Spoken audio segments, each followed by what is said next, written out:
Cordial saludo todos y todas. Mi nombre es Jesús Rafael Cadenas, estudiante de Derecho de la Universidad de Yacambú.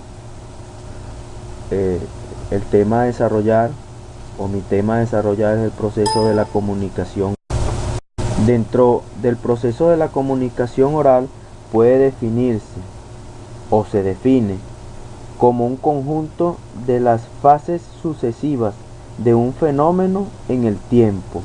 Los lingüistas y los teóricos definen como la transmisión de un lugar a otro de una determinada información, y más concretamente como el proceso de la transmisión de informaciones de un emisor a un receptor a través de un medio que podemos denominar canal. Elementos de la comunicación oral. Para que exista comunicación son necesarios los siguientes elementos. 1. Emisor. Es la persona que desea comunicar algo a alguien, es decir, el que tiene una intención comunicativa. 2. Mensaje. Es la información, ideas, conceptos, avisos, sentimientos, peticiones, etc., que se quiere transmitir. 3. Receptor. Es aquella persona, una o más personas, pudieran ser, que recibe e interpreta el mensaje. 4. Código. Es el conjunto de los signos y de reglas que empleamos para construir el mensaje y que emisor y receptor deben conocer. Ejemplo de ello es la lengua castellana. Canal. Es el medio por el cual circula el mensaje, el aire, las ondas radiofónicas, el papel, etc. Contexto. Situación en la que se produce el mensaje. Y por último, el texto. Es el mensaje lingüístico completo que se produce en el acto de comunicación. Funciones de la comunicación oral. Los expertos también pueden variar los textos pueden variar según su función. Esto es según lo que con ello pretenda el emisor o la emisora. Las principales funciones del lenguaje son las siguientes. Primero, función informativa. El emisor o la emisora utiliza el lenguaje para transmitir una información. Ejemplo: mis hermanos llegaron ayer. Mañana se esperan fuertes lluvias. Segundo, función expresiva. El emisor o emisora usa el lenguaje para comunicar sentimientos, opiniones, estados de ánimo, etc. Por ejemplo, mis hermanos llegaron ayer. Fíjense que en este caso, además de la información, el emisor o la emisora expresa alegría y satisfacción, la consecución de algo que se esperaba ansiosamente. Función apelativa. El emisor o la emisora pretende influir en el receptor o receptora para que haga algo o actúe de una determinada manera. Por ejemplo, recoged todo lo que está fuera de su sitio. Por favor, llámanos cuando llegues a casa. Función poética. El emisor o emisora pretende crear belleza en el mensaje, busca que el texto tenga una finalidad estética. Para continuar vamos a hablar acerca de las barreras. Se entiende por barrera de la comunicación a todos aquellos factores que impiden el proceso de la comunicación, valga la redundancia, deformando el mensaje u obstaculizando el proceso mediante el cual se llevan a cabo los procesos comunicativos. Dentro de esas barreras tenemos o pueden ser barreras genocelógicas,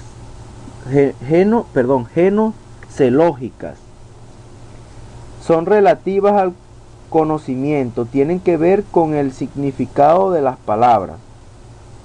La apreciación de cualidades depende de la idiosincrasia y de la experiencia de cada persona. Estas barreras se producen por la diferente cultura de los sujetos. Se presentan, por ejemplo, cuando las personas hablan idiomas diferentes. Las barreras semánticas tienen que ver con el significado de las palabras. Cuando no precisamos su sentido, estas se presentan a diferentes interpretaciones y así el receptor no interpreta lo que dijo el emisor, sino que con su contexto cultural le indica. Ejemplo, este sí que es un pasado. Barreras fisiológicas impiden emitir o recibir con claridad y precisión un mensaje, debido a los defectos fisiológicos del emisor o del receptor. Tales defectos pueden afectar cualquier de los sentidos, ya sea en forma total o parcial. Por ejemplo, sordera, deficiencias foniátricas o sordomudos. Barreras psicológicas. Hay muchos factores mentales que impiden aceptar o comprender una idea.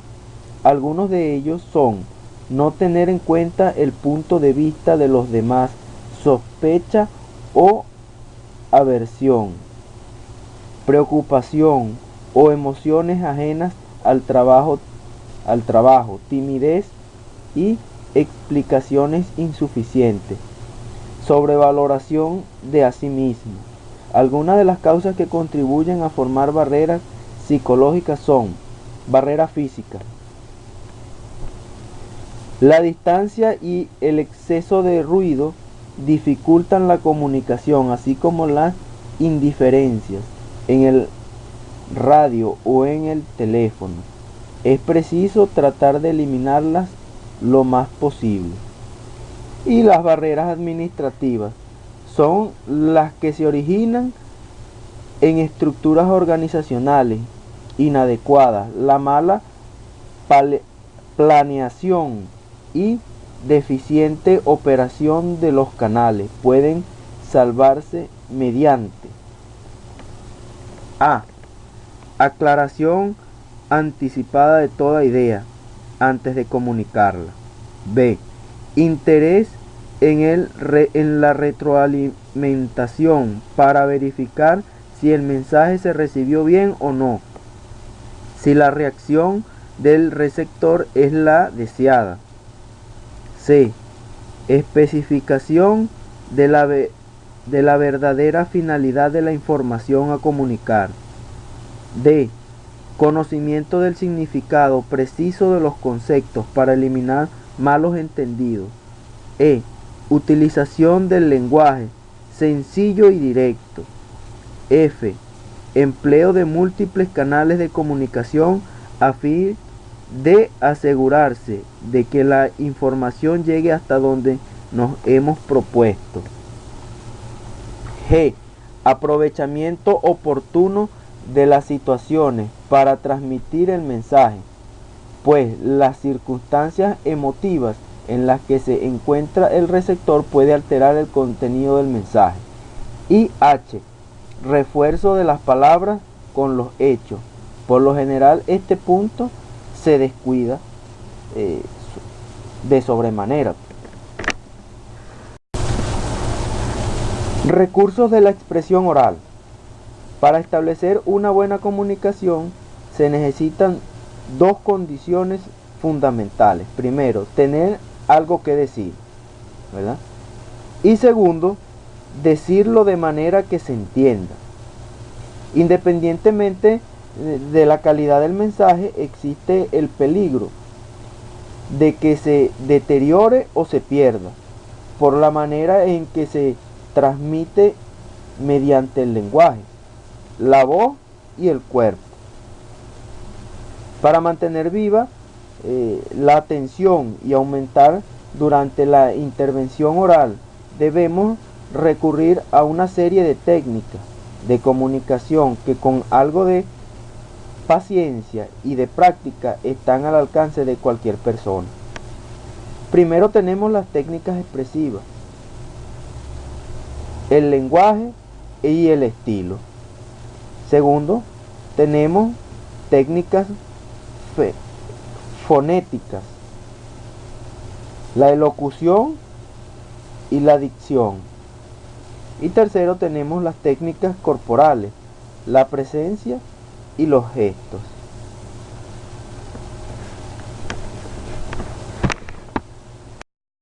En notación, o lo que es la comunicación oral. Dentro de la comunicación oral tenemos la ennotación, ¿verdad? Es la variación de la altura tonal de la voz con que se pronuncia un enunciado. El tono, en términos acústicos, la frecuencia fundamental, se corresponde articulatoriamente con la frecuencia de vibración de los pliegues vocales. También tenemos el ritmo. El ritmo en general es la repetición ordenada de elementos que produce la sensación de movimiento controlado o medio, sonoro o visual. También tenemos dentro de la comunicación oral lo que es el volumen. Es una magnitud métrica de tipo escalar definida como la expresión en 3 dimensiones de una región del espacio. También tenemos la voz. La voz es el sonido generado por el aparato fonador humano. La pausa.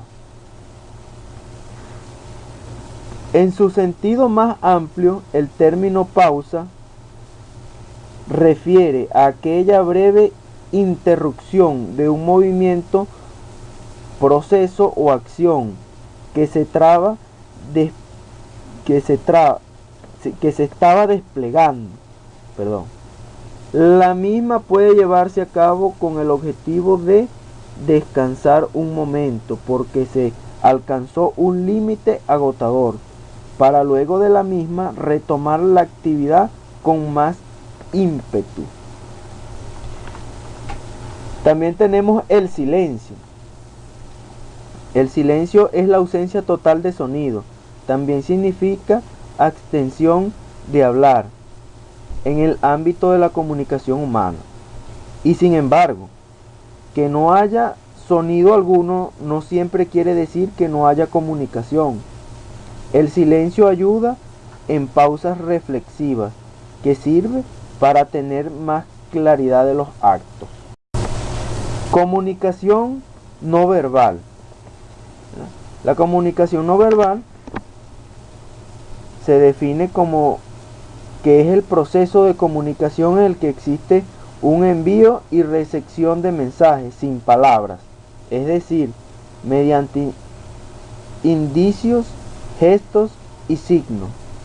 No posee estructura sintáctica, por lo que no es posible analizar secuencias de constituyentes jerárquicos, ¿no? Entonces tenemos la expresión corporal. ¿Qué es la expresión corporal o cómo interactúa dentro del proceso de la comunicación? La expresión corporal dentro de la comunicación no verbal, ¿verdad?, es un tipo de lenguaje corporal que los seres humanos utilizan para transmitir mensajes. en la mayoría de los casos de forma inconsciente, va más allá de las palabras y por ese motivo es la que transmite en mayor medida los verdaderos sentimientos o estado interior personal. Un verdadero ejemplo de lo que es la expresión corporal dentro de la comunicación no verbal es el lenguaje que se emplea para transmitir información a los sordomudos. También tenemos el uso del espacio físico dentro del proceso de la comunicación. El espacio físico es el lugar donde se encuentran los objetos y en el que los eventos que ocurren tienen una posición y dirección relativa. El espacio físico es habitualmente concebido con 3 dimensiones lineales, aunque los físicos modernos usualmente lo consideran con el tiempo como una parte de infinito, lo que es parafrasear dentro de la escucha activa, es decir, resumir lo que ha dicho. Si alguna parte nos ha llamado la atención, podemos resaltar las palabras que más nos han impactado. Es una forma de dirigir la conversación, porque el hablante va a ampliar la información sobre lo que hemos subrayado. Reflejar el estado emocional. Además de que se le ha entendido, se le muestra que se sabe cómo se siente. ¿Verdad? También tenemos, ¿verdad?, validar. No es nada más que mostrar que se acepta lo que dice aunque no se esté de acuerdo. Es aceptable que lo que se dice, se entiende aunque no se está totalmente de acuerdo con ello. ¿Verdad?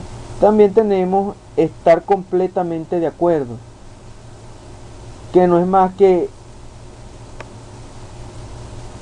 hay gente que en la única forma que tiene de aceptar la empatía de otro es a través del acuerdo completo de la otra persona.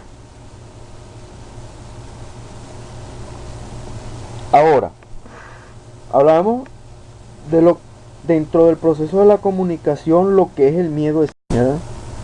Poder mental y oratoria. Al hablar en público requiere de constante práctica en el dominio de la mente, saber controlarla, para fines claros y precisos. Por ejemplo, para poder educar a cientos y miles de personas, debes saber contagiar tu estado mental. Contagiar el espíritu de superación y lucha por lograr tus metas y objetivos.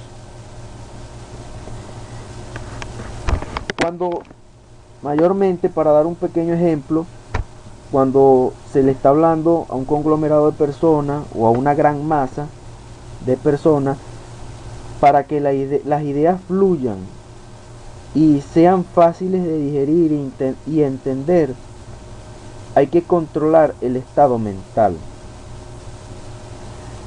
Porque si una persona